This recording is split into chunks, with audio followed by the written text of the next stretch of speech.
My name is Emily, and I'm 44 years old. I work as a TV broadcaster while my husband, Tom, also 44, runs a photography studio. We began dating in high school and tied the knot at 26. Being each other's first love felt natural, as if fate had guided us together without ever considering anyone else. When I was 25, I tragically lost my parents in an accident. It's hard to imagine how I would have coped without Tom, who became like family to me. After we got married, Tom moved into the house my parents had left me. Having him there made me feel protected, as if I still had both my parents by my side. 2 years into our marriage, we were blessed with a son, and our happiness only grew. Tom proved to be an incredibly supportive partner, sharing household chores and childcare responsibilities equally. He was the epitome of an ideal husband for a working couple. However, my mother-in-law, Jen, didn't share the same sentiments. She found it unsettling that Tom, a man, took on household tasks. This became evident around 10 years ago when our son started elementary school. Since the after-school care ended earlier, we relied on Jen's help to pick up our son, who wasn't old enough to stay home alone yet. Additionally, with Steve, my father-in-law, retired and at home, Jen had more free time. Jen, who had always been a traditional housewife, couldn't fathom seeing Tom in the kitchen. She'd mutter remarks like, "A man shouldn't be in the kitchen," or, "I can't believe this." Our generation would never imagine such a thing. Even during my first visit to their house, Jen couldn't resist asking if I planned to quit my job. Her mindset was stuck on the idea that women should be housewives, and she seemed disapproving of my glamorous job as a broadcaster. However, Tom, who had known my passion for broadcasting since our high school days, always supported my dreams. I wholeheartedly supported Tom's dream of becoming a photographer, and working together felt entirely natural to us. We navigated the challenges of nursery school together, but just as we thought elementary school would bring some ease, we encountered the inflexibility of after-school care. This situation forced us to lean more on Jane for assistance. As Jane began to frequent our home, she couldn't resist making comments about the household chores. "The laundry isn't folded properly," or "Isn't this cleaning a bit sloppy? There's dust over there," she'd remark. Tom, ever nonchalant, would respond with ease, "Oh, I'm in charge of the laundry. Is that not okay?" Or, "It's fine. No one dies from a bit of dust." Yet she persisted, complaining to Tom behind my back, questioning his willingness to take on domestic tasks. Despite her critical nature, Jane's help was appreciated, so I chose to listen without confrontation. On the other hand, Jen, with her old-fashioned views, surprisingly embraced modern technology. She boasted about being the only one among her friends to own a smartphone, utilizing it for various tasks. "See, you can do this kind of thing so easily now," she'd say, advocating for convenience. Our family relied on a delivery service for our weekly shopping, which seemed to irk Jane. "You should just go shopping yourself," she'd insist, deeming the delivery fee wasteful. However, when she discovered the convenience of online ordering, she encouraged me to follow suit. "Why don't you do this, Emily? Ordering on paper is so old-fashioned," she'd urge. During Jane's late-night stays, as Tom and I prepared dinner, she'd excuse herself, citing the need to return home for Steve's meal. "He won't eat if he's alone," she'd claim, leaving us to ponder Steve's inability to handle any household chores. "Tom, how is it that you, raised in such an environment, are so cooperative with household tasks?" she'd question, unable to comprehend his willingness to share responsibilities. I once asked Tom why he was so diligent with household chores, and he confided that his mom often complained about his dad's lack of help. Determined not to face similar grievances, Tom made a conscious decision to share the load when he got married, learning from his parents' negative example. Interestingly, Jan, Tom's mom, seemed to have a different perspective. She was irked by her husband's reluctance to do housework, yet found it amusing that her son willingly pitched in. It was perplexing to me, but I chalked it up to Jan's tendency to grumble, so I kept my distance. Little did I know, Jan felt so cornered that she resorted to drastic measures like attempting to sell our house without permission. That summer, I was presented with a rare opportunity by my company, a 2-month business trip overseas to cover a sports broadcast at the World Championship. It was a career milestone I couldn't turn down. When I consulted Tom, he was swamped with his own tasks but assured me of his support. However, he expressed uncertainty about managing our son John on his own. Sensing my dilemma, Jan offered to step in. Despite my reservations based on past experiences, I had no other viable options, so I reluctantly entrusted John to her care. We contemplated having Tom and John stay with Tom's parents, but the logistics of commuting to school from there posed a challenge. Ultimately, Jen agreed to stay at our house during weekdays to oversee things. With everything arranged, I embarked on my business trip, successfully completing the sportscasting work and advancing my career, albeit exhausted and relieved upon my return to the U.S. As I arrived at my house on a weekday afternoon, lugging a heavy suitcase, I was met by Jane at the entrance. She seemed oddly eager, as if she had been waiting for me. Just as I was about to express my gratitude for her help in looking after the house during my absence, she dropped a bombshell. "This house sold for $300,000, of taking the full amount," she declared matter-of-factly. My tired mind struggled to process her words. "Our house sold?" I asked in disbelief. Jane's eyes sparkled with excitement as she confirmed, "Yes, this house." No, I mean, we don't own a house." Confusion clouded my thoughts as I tried to comprehend the situation. I insisted that we did indeed own the house, but Jane just laughed it off, accusing me of lying and claiming there was a registration certificate in my name. Feeling frustrated and getting nowhere in the conversation, I shifted gears, attempting to calm my racing heart. "Let's put that aside for a moment. Why are you selling it?" I asked, hoping for some clarity. Jane's response sent a shiver down my spine.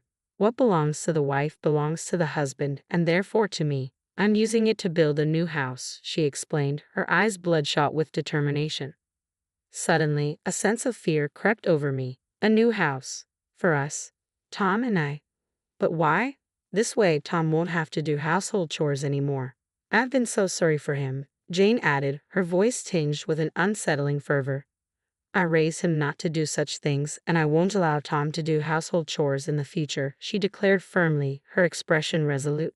As I pieced together the story, it became clear that shortly after our marriage, when Tom was in the kitchen, she had instructed him to let me handle such tasks.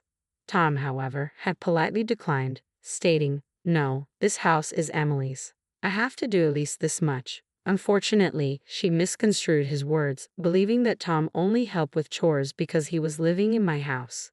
In her mind, Tom didn't actually want to do household chores, he preferred to focus on his work. The concept of a working couple sharing household responsibilities simply didn't register with her. Furthermore, I later discovered that after Steve's retirement, their financial situation became precarious. His pension fell short of expectations and finding re-employment proved challenging. Faced with insecurity about continuing to live in their rented apartment, they resorted to this unthinkable action. "No, this house isn't mine, and Tom thinks it's normal to do housework." I tried to interject, but Jen dismissed my words as lies, accusing me of interpreting things to suit myself. I knew I needed to gather more information before confronting her about her actions. "Where did you sell it?" I inquired, hoping to uncover the truth. "I sold it to AA Real Estate. They did an easy online assessment, and the sale went smoothly," she explained casually. It became evident that she had found a convenient online evaluation service and proceeded with the sale through them. The buyer was specifically looking for a house in our area, and they assured her that we wouldn't get such a high price anywhere else. Proudly, she proclaimed, "That's why you should be grateful. Selling a 20-year-old house for $300,000 is quite the feat, don't you think?" I found a reputable real estate agent, didn't I? Determined to verify her claims, I decided to research the real estate company online, hoping to uncover the truth.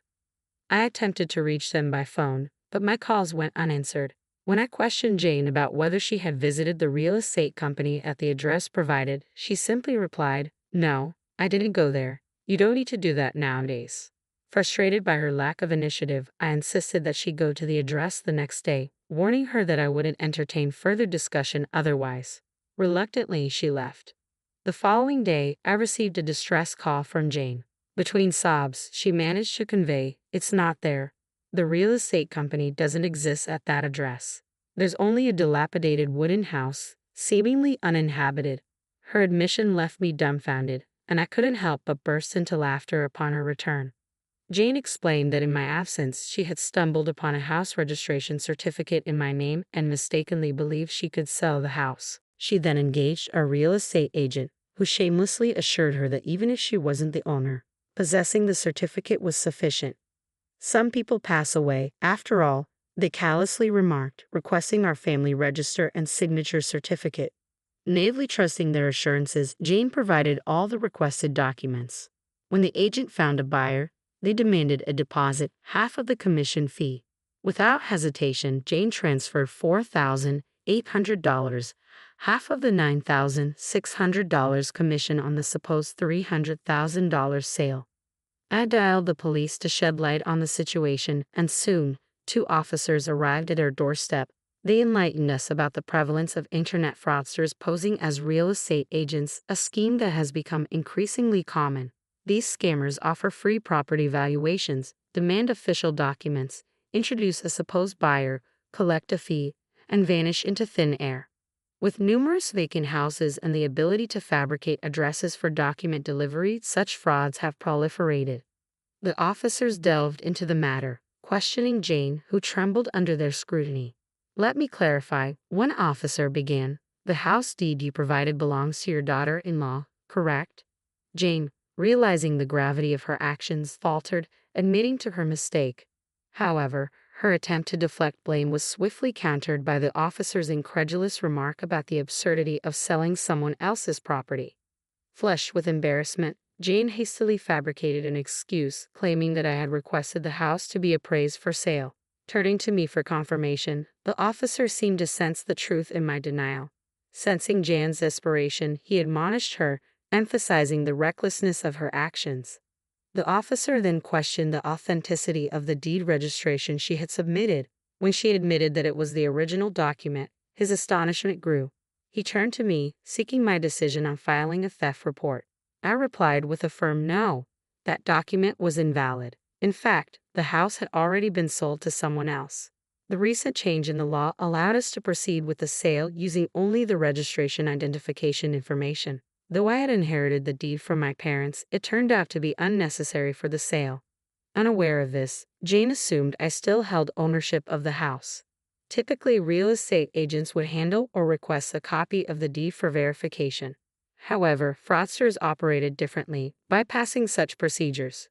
In her embarrassment, Jane shot me a resentful look and muttered about the curse of selling one's parents' home, attributing it to people in flashy jobs.